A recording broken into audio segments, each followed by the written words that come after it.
Alright, welcome to Just Magic the Gathering. I was looking to pick up on my daily grind. I need lands.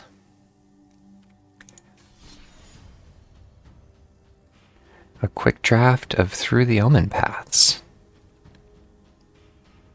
The quick draft they've rolled from Lore went over. I was just questioning the legitimacy of almost swapping back to my life gain deck for how much I actually wanted to kind of give my Seeker deck a run. I need white and black spells. White and blue spells. Just questioning the legitimacy of how best to knock out my dailies.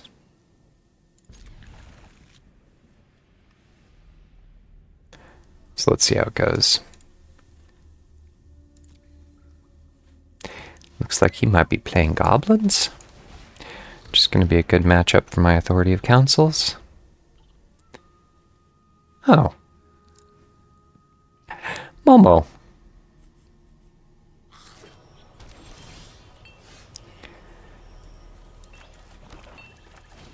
So he's playing tricolor. He's playing Tamir.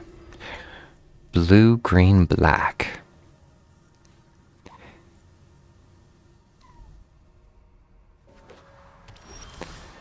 Another tap land. I don't actually have the double mana I need in order to be able to pull into basically my arena or any of my cards. I need that second swamp. A 2/2 Changeling Flash.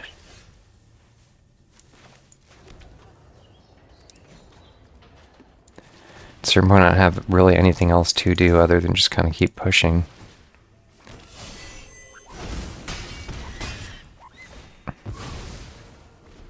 So, moving on. Without getting that second swamp, I'm a little bit dead in the water. And that is an enchantment. I'm assuming he's just going to hit me for 2 here. Play my bond. What do I get for a replacement? I get my sidekick. And, yeah. I'm definitely a little mana strapped at this point. Another changeling.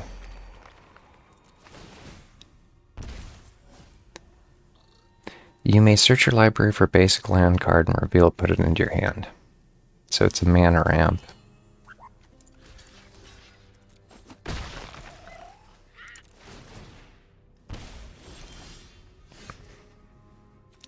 At a certain point, not a lot of options. And just keep the pressure on.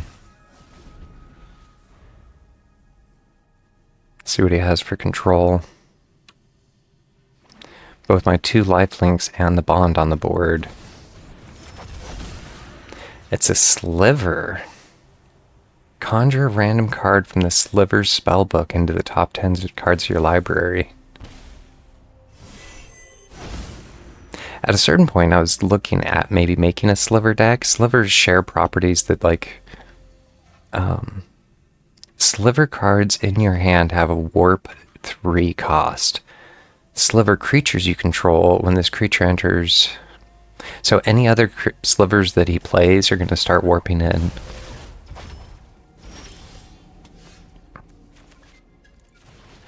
But that's game.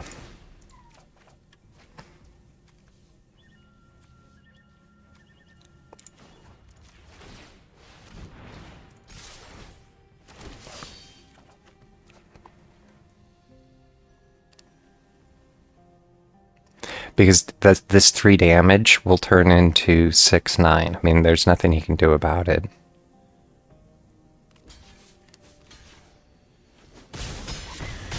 And I'm pretty sure he didn't realize that. But the bond is going to do him in.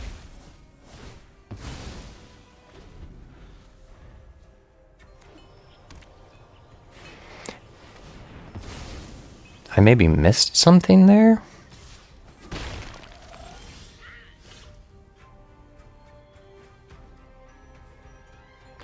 trying to actually figure out what I did miss there.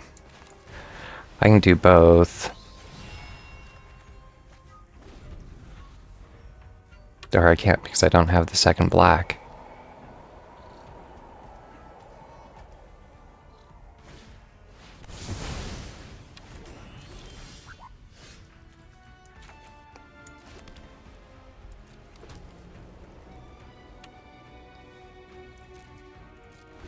I probably should have actually paid the 2 life to have that entered untapped. Because then I could have brought it like my Enduring Tenacity.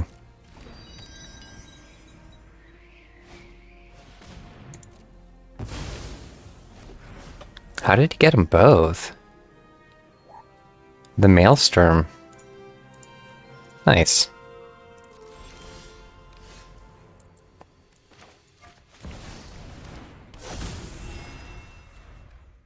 Let's see what he has for control. And that he's dead.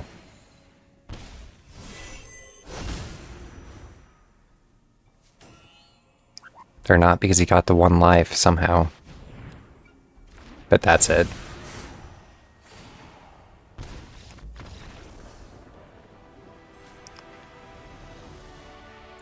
The bond back.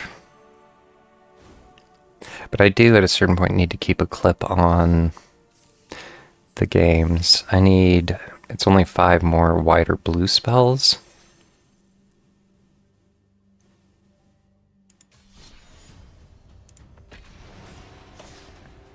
Once again, questioning the legitimacy, maybe swapping back to my Seek deck, because there is blue in that one. So I could continue to work my ranking.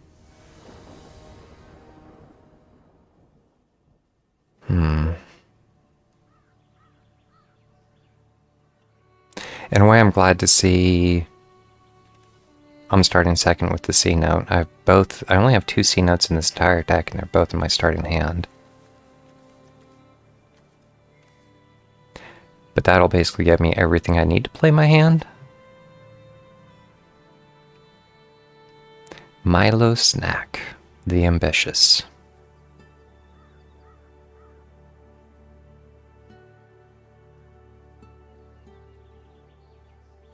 On a kind of random note, to fill some dead air, I have been enjoying the Winter Olympics. I'm not really big into like the Summer Olympics, but I very much enjoy the Winter Olympics. So let's see what he's up to.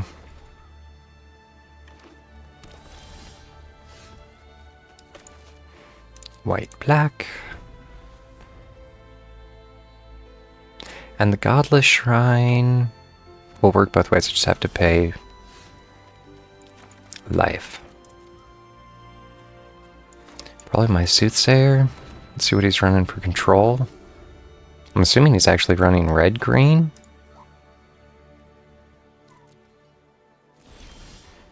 Oh, and he missed a land drop there. Get my Enduring Innocence out. At a certain point, I'm thinking this is going to be my game, but that's only one of my whites. Most of my hand at this point is black. Okay, green-blue. Whenever this vehicle enters or attacks, you may search your library for a basic land card and put it onto the battlefield tapped and then shuffle. So, mana ramping. I'm going to pay the 2 life, play my Enduring Tenacity, and then just attack.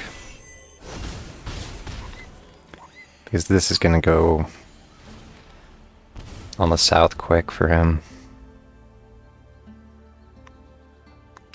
Because depending on what he plays, he has to play control, and he has to avoid my Enduring Tenacity. Kona. Good game.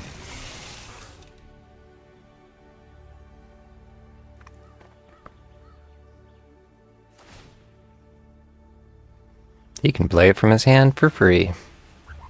It's a pretty solid play. A 10-10.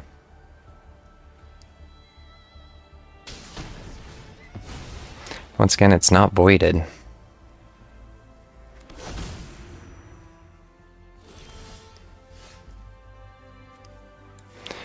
So I can know where to run. It's Kona.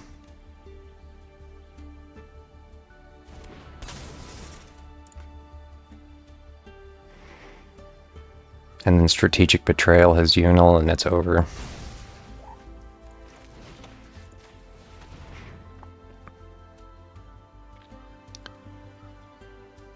Even though he has protection.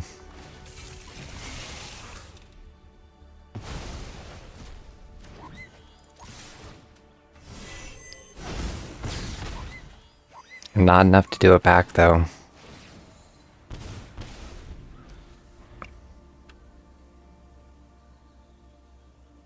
Let's see what he's up to.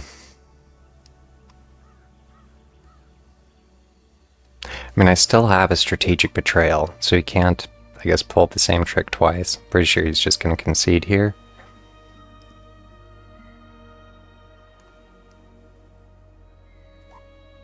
Because, yeah, there's not much he can do. Protection from white and protection from black.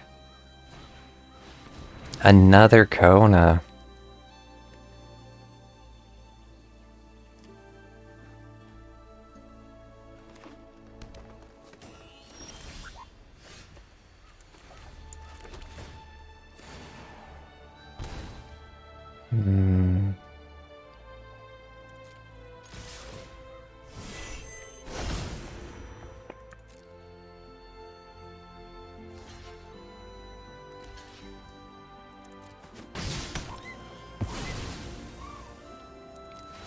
But that's that.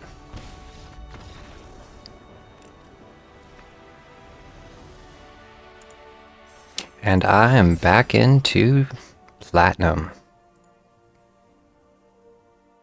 And I was almost wondering, with that, I didn't get my 4...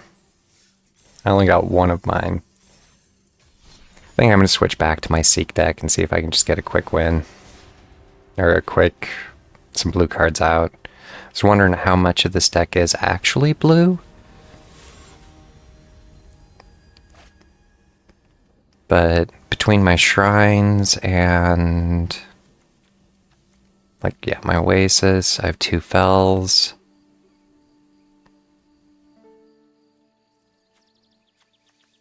Unless you control a swamp or a forest. I'm not a huge fan, but I also don't necessarily want to mulligan it.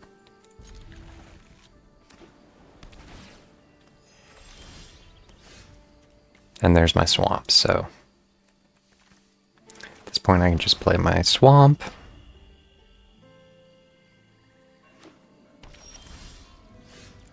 My Verge.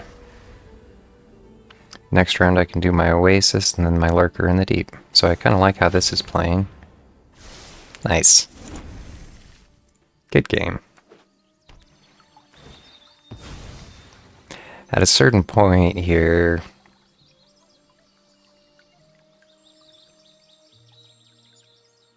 if you control 4 or more lands, untap that land. So it only comes in tapped if you don't have a bunch of lands out.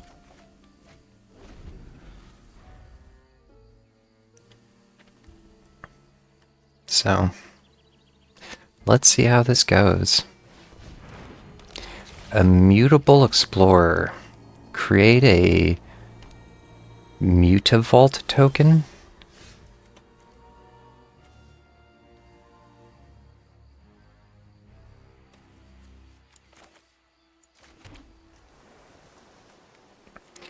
I could do the Heirloom. Cast with Impending.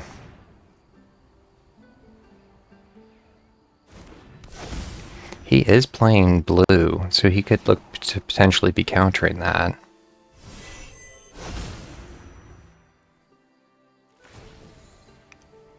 Back to Impending.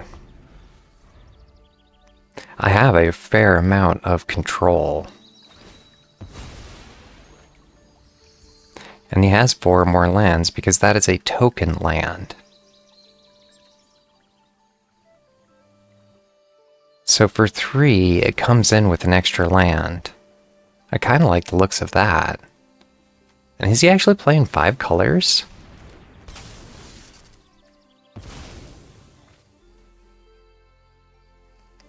Solid play, though. The Quantum Riddler. When it enters, draw a card, and he's going to warp out.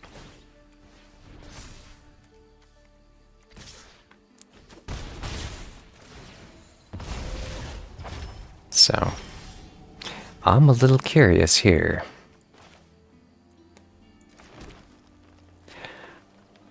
If I do, like, the Heirloom, I can also do the Nowhere to Run, which I think is going to be my better option.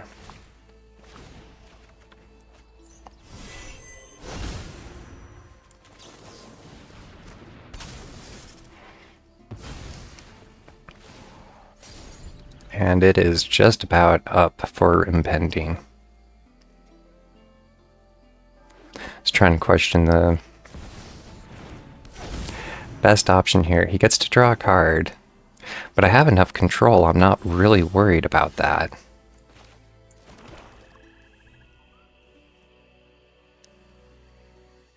I have enough. Man, I could do the Spirited Synchronarium or whatever. Do I have enough I can do the impending cost on this?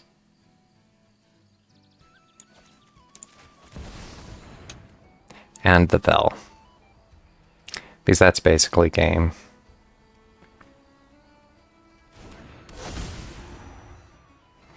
So I got to seek a non-land card. And now I get 2 of those on the battlefield. And I still have enough I can do the control.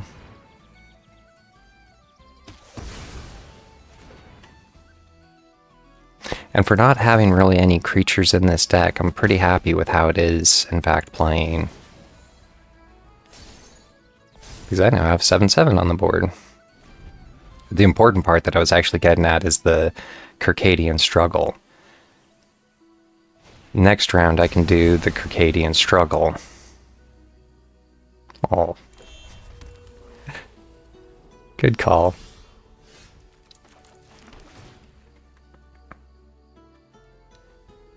So I can still do the Circadian Struggle, but I'm not going to be getting the... I'll warp it in. Seek a land card. It goes onto the battlefield tapped.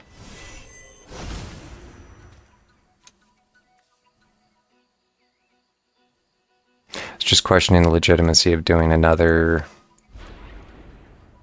Seek. Getting my replacement creatures up is, I think, going to be huge. And just getting the extra mana on the board is going to be good.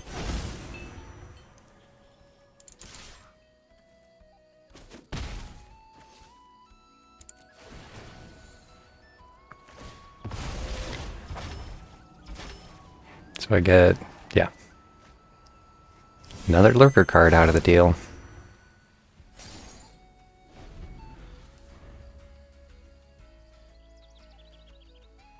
I'm assuming he has like another split up, or he's playing control. Destroy target creature. Each player may discard a card. Each player who doesn't loses 3 life. Exile any number of target players' graveyards.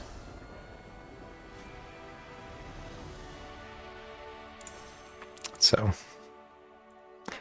with that, did I get my 4 blues? I think I did. No, I'm 1 shy.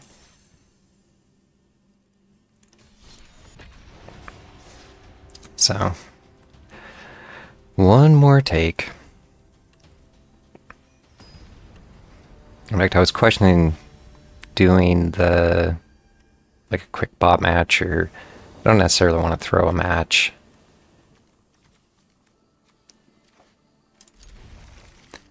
Kind of like the looks of it. I can basically play my whole hand. I mean, I can get into my plaza.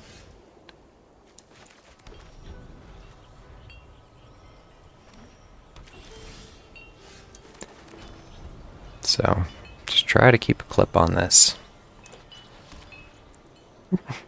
I like little koi fish. At this point, he's just playing mono white.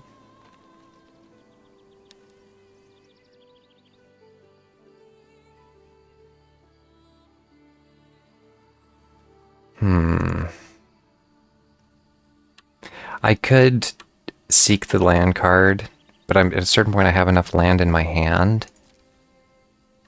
I'm going to keep the nowhere to run as potentially a flash, depending on what he looks to bring in. At this point he's at 4.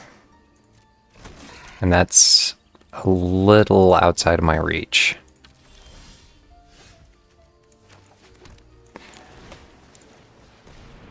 So I have to take a slow turn, I guess. At this point, it'll take damage and I heal. Next round, I can do the Spirited Synchrilarium.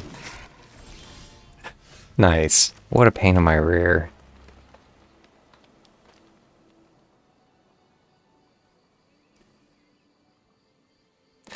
If I do my Plaza, thing is, that war leader's going to start creating lifelink tokens that is really going to be a pain for me.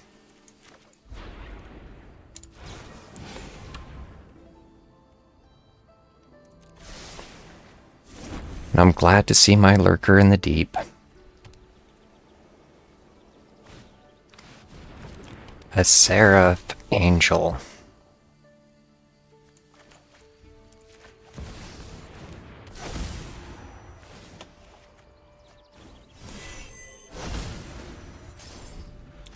And I like seeing the strategic betrayal.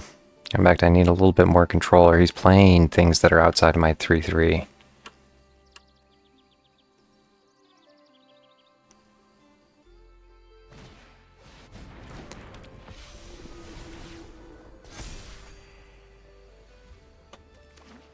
So, yeah.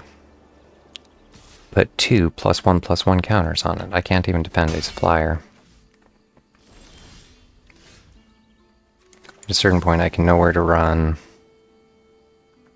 His Imposing Overseer.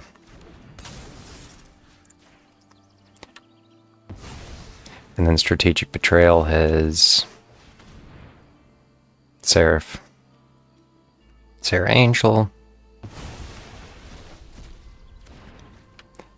In a way, blue tends to be a slow game.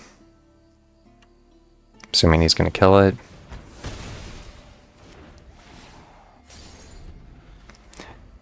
But depending on what he's up to here, an Angelic Guardian.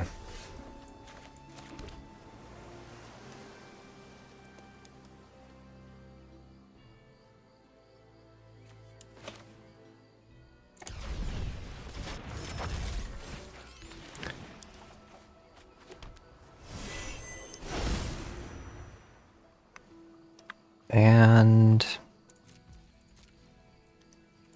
yeah, not really a lot I can do here. Glad to see the Water Temple, though.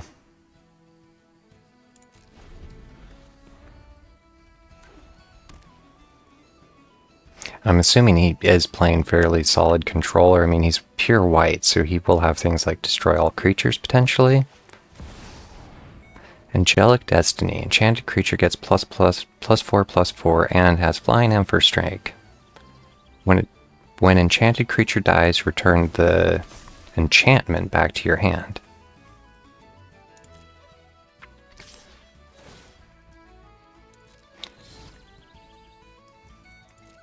So, that is a solid play.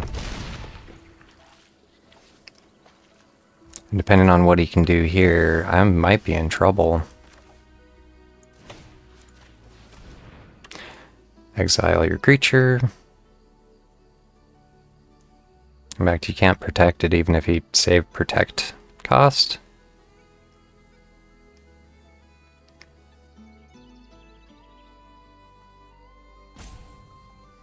Yeah, not terribly thrilled with that, I'm sure.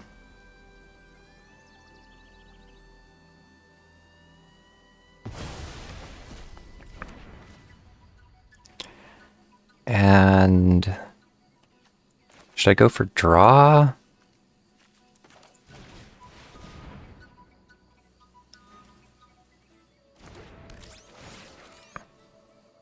This will get me another mana that goes onto the battlefield.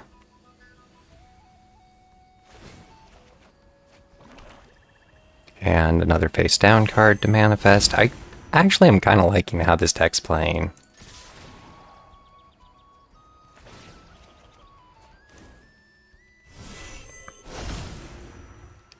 Because that's, even if he has something like the split up, at this point half my board's untapped and half my board is tapped.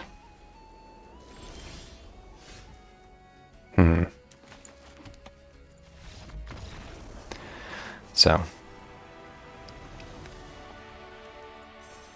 with that, I should have finished off my daily, and I'm gonna call it good.